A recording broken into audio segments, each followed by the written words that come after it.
우리 어선들이 중국 어선을 쫓는 과정에서 NLL 코앞까지 접근해 자칫 위험한 상황이 벌어졌을 수도 있었는데요. 경남대 극동문제연구소 김동혁 교수 연결해서 자세한 이야기 나눠보도록 하겠습니다. 교수님 안녕하세요. 예, 안녕하십니까?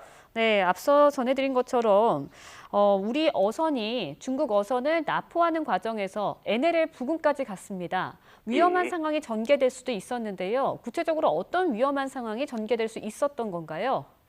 예, 그 사항은 지금 어제 새벽에 네, 저희들이 그 어선들이 한 남방 0.3해리까지 네, 올라간 상황입니다. 네, 지금 굳이 이게 NLL을 넘어갔느냐 안 넘어갔느냐의 문제는 되지 않는다고 봐요. 왜 그러냐면 이곳은 그 현재 그 북한이 네, NLL을 인정하지 않고 있고 또 여전히 자기들 수역이라고 우기고 있지 않습니까? 네, 그리고 또 현재 또 남북 관계가 상당히 좋지 않은 상황이기 때문에 불과 얼마 전에 북한 어선하고 또 단속정이 NLL을 월선에서 우리 측이 또 경고 사격을 하고 또 북한이 이에 대해서 또 강력하게 또 비난을 하면서 보복하겠다고까지 한 상황입니다. 네, 이런 상황에서 이제 단순히 우리가 월선을 하고 난 다음에 북한이 이에 항의하는 수준으로 그친다면 뭐 문제는 크지 않겠다고 보지만 네, 분명히 어떤 차후의 어떤 그런 상황이라도 북한의 어떤 도발에 비밀을 줄 수도 있고요. 네, 가장 우려스러운 상황은 우리 어선이 그 북측 경비정에 어떤 납포되는 상황이라는 거죠. 또 아, 이 납포되는 상황뿐만 아니라 이 납포되는 상황에서 우리 해군이나 해경이 부하로 접근했다가 또 해안포를 발사해서 또 실제 교전이 발생하는 어떤 네, 그런 상황도 배제할 수 없다고 봅니다. 네. 그런데요, 우리 어민들이 이렇게 위험한 상황을 인지하지 못하진 않았을 것 같습니다. 예, 그런데도 그렇죠. 쫓아간 이유가 있었을 것 같은데 왜 그랬을 거라고 보세요?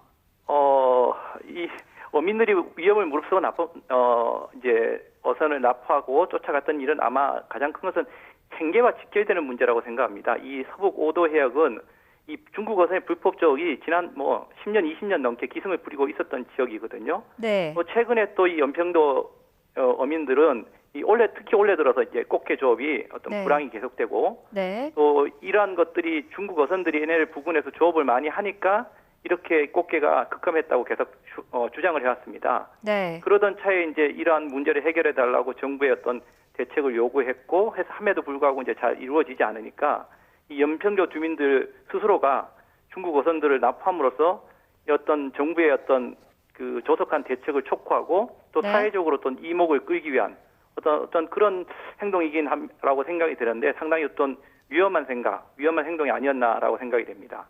아, 네. 그런데요, 이렇게 우리 어민이 중국 어선을 납포하는 일, 이번이 처음은 아니라고 하는데 10여 년 전에도 비슷한 일이 발생했던 적이 있다고요. 아, 예. 그 한 10여 년 전에도 연평도에서 그 어민들이 네, 직접 납포한 적이 있었는데요. 네, 그때도 비슷한 2005년도 5월에 중국 어선을 그때는 4척을 실제 납포한 적이 있었습니다. 네. 그 당시에는 어떻게 처리가 됐었나요? 그 상황을 제가 이제 정확히 판단을 못 있어서 네. 답변드리기가 좀 곤란할 것 같습니다. 예, 아, 예, 알겠습니다. 교수님도요, 해군 중령 출신이라고 들었습니다. 예, 예. 네, 해군에 계실 때에도요, 중국 어선 불법 조업으로 문제가 계속 됐을 것 같은데 어땠나요? 어, 지금 이제 제가 해군에 있을 때도 꾸준하게 그러니까 이러한 중국 어선이 문제가 됐던 것이 뭐 네, 오늘 내일의 일이 아니고 벌써 네, 10년 그래서 한 20년 가까이 된 일이기 때문에 그 당시에도 상당히 문제가 됐습니다. 네, 특히 중요한 부분이 이제 NLL 부분인데요. 이 네, NLL 부분은 어떤 특수한 어떤 남북 간의 어떤 그 특수한 지역이기 때문에 네. 특히 더 문제가 되고 있습니다. 예. 아, 근데 사실 20년 가까이 된 문제인데 이렇게 좀 해결이 안 돼서 우리 어선이 직접 나서게까지 된 이유는 뭐라고 생각하세요?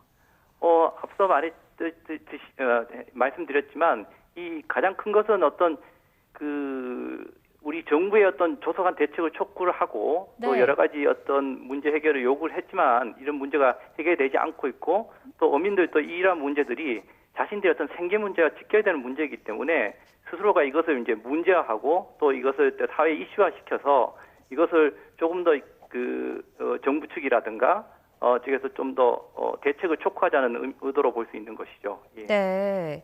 근데요, 우리 해경도 단속이 좀 힘든 이유가 있을 것 같아요. 왜 그런 거라고 보세요?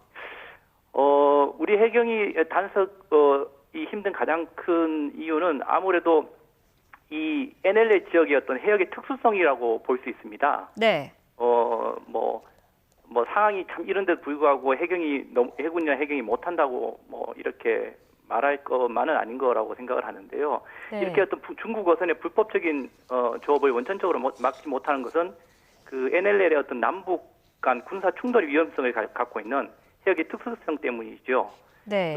또 해군이나 해경이 대대적으로 어떤 그 중국 어선에 대한 납포 작전을 지역에서 벌리다가 자칫 어떤 NLL을 조금이라도 넘어간다든가 또 이 지역에서 어떤 북한이 의도된 어떤 도발을 했을 경우에 상당히 어떤 뭐랄까요 군사적인 문제가 생길 수 있거든요. 네. 그러다 보니까 이제 해경이 단순히 혼자서 이러한 어떤 단속도 힘들고 네. 그러다 보니까 해군하고 협조 체계를 갖춰서 이렇게 나가야 된다고 생각을 합니다. 예. 네, 알겠습니다. 그런데 이번에요, 해경이 아닌 우리 어선이 공권력을 사실 대신을 해서 중국 어선을 납포한 거잖아요. 예, 뭐 그렇습니다. 법적인 문제로 논란거리가 될 건 없나요? 어떻습니까? 그것은 뭐 이번 같은 경우에는 넘어온 중국 어선을 저희들이 네. 잡은 지점 자체가 뭐 우리 어선 우리 측을 침범해서 불법 조업한 혐의가 분명히 있는 현행범이기 때문에 네. 뭐 우리 어선이 단속을 해도 어떤 사법상으로는 문제가 발생하지 않을 것으로 생각됩니다. 네. 근데 이번에 중국 어선이 한 70척이 넘는 어선이 이렇게 침범을 했다라는 얘기가 들었거든요. 예, 예. 불법으로 조업을 했다. 근데 주로 NLL 부근에서 이렇게 많은 중국 어선들이 불법 조업을 하는 이유가 있습니까? 거기가 물고기가 더 많이 잡히나요? 뭐 그러니까 일단은 그 해역 자체가 남북 간의 어떤 분쟁 지역이죠. 네. 그리고 우리 어선이나 또 북측 어선들도 이 구역에 어떤 상당부 접근하기가 어렵습니다. 그러다 보니까 교묘하게 남북 간의 분쟁 관계를 이용하다 보니까 이 해역을 이제 분쟁 관계를 이용해서 조업을 실시하는 겁니다. 그 남북 간에 이제 현재 그 군사적으로 대치 관계로 또 중국이 어떤 불법업 당사국인 나라인 중국 정부가 이런 적극적인 대응이 없으면 실질적으로 해결하기 또 어려운 문제이거든요. 네. 이런 측면에서 어떤 그런 불편한 군사적인 관계를 이용하다 보니까 NLL 근처에 불법 조업이 많은 것으로 생각됩니다. 아, 네.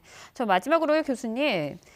네, 우리 영해에서요, 중국어서 불법 조업이 갈수록 심해지고 있는데요. 뾰족한 해결책이 없다는 게 사실 굉장한 문제점 아니겠습니까? 만약에 그렇습니다. 대책이 예. 필요하다면 어떤 대책이 필요하다고 보시는가요?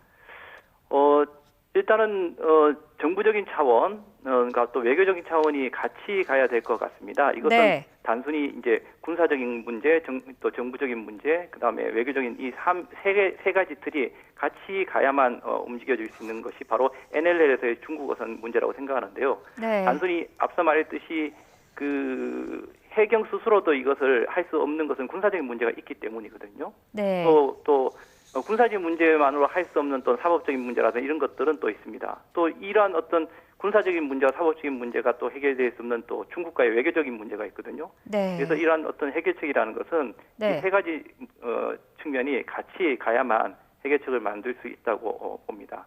아, 네, 알겠습니다. 오늘 도움 말씀 고맙습니다.